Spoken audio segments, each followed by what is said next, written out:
सुरक्षा और रास्ता समस्या नहीं जिलापाल ऑफिस रे ताला पकाइले उत्तर ओडिशा यूनिवर्सिटी द्वितीय कैंपस केन्दुझर शाखार छात्र छात्री दीर्घ दिनर आंदोलन पर केन्दुझर खुलीथिला उत्तर ओडिशा यूनिवर्सिटी द्वितीय कैंपस हेले जिला प्रशासन कि यूनिवर्सिटी अधिकारी माने याकू गुरुत्व न देबारु पिलामाने नाइ नथिबा असुविधार सम्मुखीन होउथिले एने बारंबार प्रशासन को अवगत कराइबा सत्ते कोनोसी सुफल मिलुनी तेबे किछि असामाजिक लोक कैंपस झियोंकु अशालीन मंतव्य देबारु शताधिक छात्र छात्री जिलापाल को निजर समस्या जणाइबा सह जिलापाल ऑफिस गेट को बंद कर देथिले। खबर पाई टाउन पुलिस से घटनास्थल में पहुंची पिलांको बुझासुझा करबा परे छात्र छात्री माने गेट रु ताला खोलिथिले।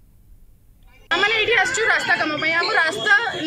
यूनिवर्सिटी के जिबा पई रास्ता टोटली नाही नी रास्ता जहाँ भी अच्छी से पीडब्ल्यूडी को कहला रास्ता में से कंस्ट्रक्ट करना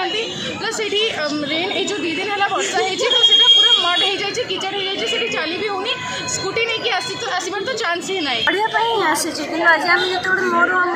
रूममेट छुआटा आसलु सांग तो आमको ट्रक ड्राइवर मैंने कमेंट्स कर पचर पे फॉलो कर आमर किसी